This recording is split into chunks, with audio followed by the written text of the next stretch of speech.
So let's just go ahead and ask this question now at the end of March. At this point, do we think that the Washington football team is going to win the NFC East? What is up, everybody? I hope you're having a great day. My name is Greg. Welcome to this channel. This channel is dedicated to the Washington football team, formerly known as the Washington Redskins. So if you're new here, welcome. Please consider subscribing and hit that notification bell so you won't miss any future video releases. And now that we have that out of the way, I want to talk briefly about the upcoming season, and especially for the NFC East. It seems like almost never do we have a repeat champion of the NFC East division. And it's usually because that most of the teams are always kind of bad, that honestly it's a wild card as to who's going to emerge as the champion by the end of the season. Last year was a perfect example of that. Everybody talked about the Giants and the Cowboys at the beginning of the season, believe it or not. It was mostly the Cowboys. Everyone really felt the Cowboys were poised to go to the Super Bowl. Well, they were just terrible. And of course, they got even worse when Dak Prescott went down with a season-ending injury. But if you look at it, their defense was horrible. Their defense was just in a mess. Honestly, Prescott was probably the only guy on the team who I felt like could actually will them to a few more games than what they did win. And Andy Dalton, I mean, he's a good quarterback. He just was not the answer as far as somebody coming in and being able to lead the team to an NFC East championship. And then, of course, the issues with the Eagles. The Eagles are not that far removed from the Super Bowl. Everyone was kind of thinking, okay, the Eagles are going to be up there. The Eagles are tough. You got Carson Wentz. You have a pretty stout defense, and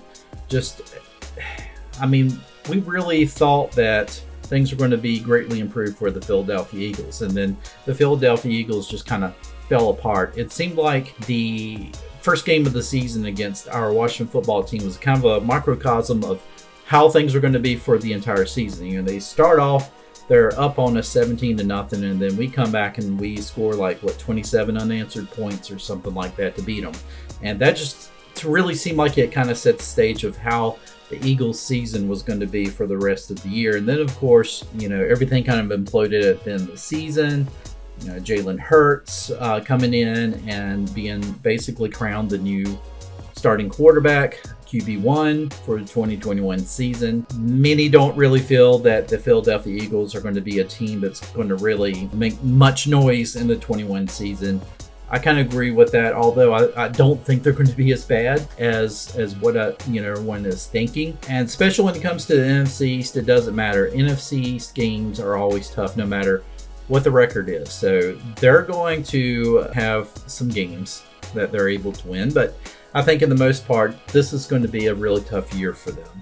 Then you got Joe Judge and the New York Giants. You got Daniel Jones. Going to have Saquon Barkley back in the backfield. You just signed Galladay, and so now you're starting to look at that offense as coming together. And the defense wasn't that bad either. The defense was pretty solid this past season, and the Giants could actually be someone who would contend for the NFC East. I mean, they were going to be the NFC East champions had the Eagles not decided to pull Carson Wentz out of the game. And so I think they're right there with us as far as the division goes. I really think that the Giants can make some noise this year. And I think it really depends on how fast of a start they get. If they get a really successful fast start, let's say they're 3-1 or something like that starting off, that could be something that really works in their favor as the season progresses. But now we get to, of course, our team, the Washington football team. Now, of course, we don't have a franchise quarterback. We got Ryan Fitzpatrick, who has been a journeyman throughout his entire career, but he is not a bad quarterback. That's the weird thing. You do seem to get a Dr. Jekyll and Mr. Hyde type of quarterback when you get Ryan Fitzpatrick. However, I do think he's played much better football in these last few years than what he has in his entire career. So he's only gotten better as he's gotten older. And the fact is that even though he's 39 years old, his body hasn't been worn down, hasn't, really been playing as much, I would say, as, like you get a quarterback. Well, I can't say Tom Brady because he's always the exception to the rule, but, let's say you get a quarterback who has been playing in the league for several years. I don't know, just throw out like Aaron Rodgers or somebody like that. Even though Aaron Rodgers is still an elite quarterback, you do realize his body is taking a beating over the years. He's not going to show it, but he's worn down. I mean, as you age, this stuff catches up with you after a while. Again, unless you're Tom Brady. Having said all that, Ryan Fitzpatrick, has not been a starter his entire career. Obviously, he started here and there.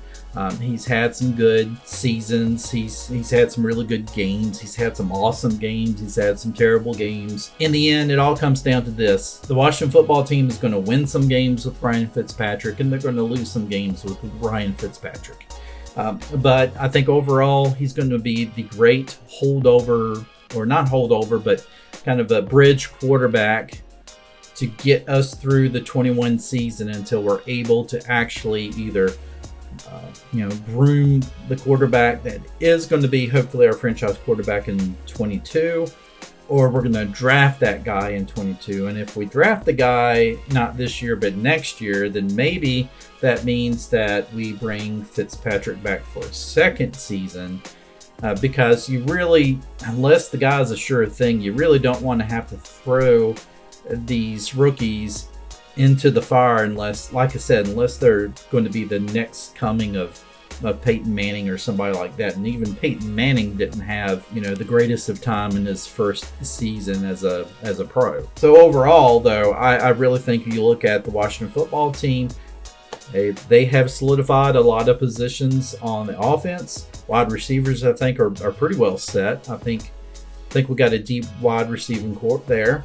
And, of course, our running back situation, it's good for this year. Antonio Gibson, of course, is going to be their main guy. And then J.D. McKissick, he's going to be a free agent after this season. So, it's going to be interesting to see what we do with him after the 21 season.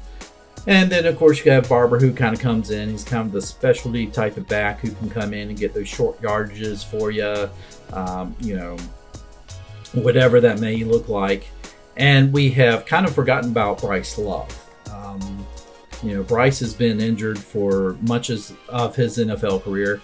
We have not gotten to see anything about Bryce Love. So I'll be curious to see if or how he's able to get himself worked in, into the offense somehow in the backfield. But keep in mind, we also have Curtis Samuel, who can also line up in the backfield, who can be kind of that gadget guy as well. And then there's been talk about using Steven Montez, who is somewhere on the quarterback depth chart, possibly using him as kind of how the Saints used Tyson Hill. He's also a big athletic guy, and if he's able to kind of be kind of like how Tyson Hill was to the Saints, then yeah, by all means, I think we definitely see if we can try to work him into the offense somehow. And I think that might also be what you call sandbagging in the way, a way of being able to keep all of these quarterbacks on your roster and maybe even have a chance to draft another quarterback. If this guy comes in, he's kind of he's going to be the H-back / quarterback / wide receiver / wherever we need to put him in. Maybe that's how we work Steven Montez into the system. But I think definitely Ron Rivera is still high on Taylor Heineke, of course, and Kyle Allen. And he sees a lot in Kyle Allen. And I thought Kyle Allen played pretty well for the limited time we got to see him this past season. Just a little bit of improvement on the offensive side of the ball is going to be scary, because you look on the defensive side of the ball. Chase Young, Ron Payne, Jonathan Allen, Montez Sweat. I mean, this is really starting to sound like the old Redskins defense, when you could sit there and you start naming off all these guys like Charles Mann and Dexter Manley and Dave Butts and Darrell Grant, and then you start to realize this is this is really a star-studded type of defense. I mean, you know, and then you start to look at the secondary, because we're going to skip over the linebackers, because I feel like the linebackers, there's still some question marks there, especially at inside linebacker. And I think hopefully those things will be addressed in the draft. But we start to look at the secondary.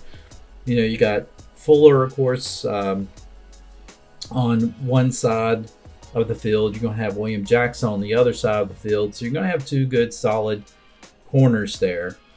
You know, we saw some really good things from Cameron Curl. Of course, you know, Landon Collins is going to be back. And but I think we still need some help in the secondary. I still think we're thin in the secondary, but we're getting better. And I think that's something to look at. I believe we're getting better with that slowly. As long as we can kind of keep from the injuries happening, secondary should be pretty well set. But that linebacking core, that I feel like is the glaring need over quarterback, of course, but that is the glaring need. And I think honestly, if we can get that addressed at least by next season, and I say that because you're not going to address everything in one off season. It's just not going to happen. But I think we have addressed enough, at least up until this point before the draft, that I could seriously, honestly sit back and say there's no reason why the Washington football team cannot win the NFC East again this season and with a better record. Having said all that, what do you guys think? Do you think that the Washington football team is going to win the division in 2021? Or is it going to be somebody like the Giants, or is the Cowboys going to be able to rebound back and be the darlings, the favorites like they always seem to be? Let me know in the comments. So if you like this video, please consider giving it a like. And as well, if you're enjoying this channel, please consider subscribing. I really need your subscriptions. And with that said, hell to the Washington football team. Take care, everybody.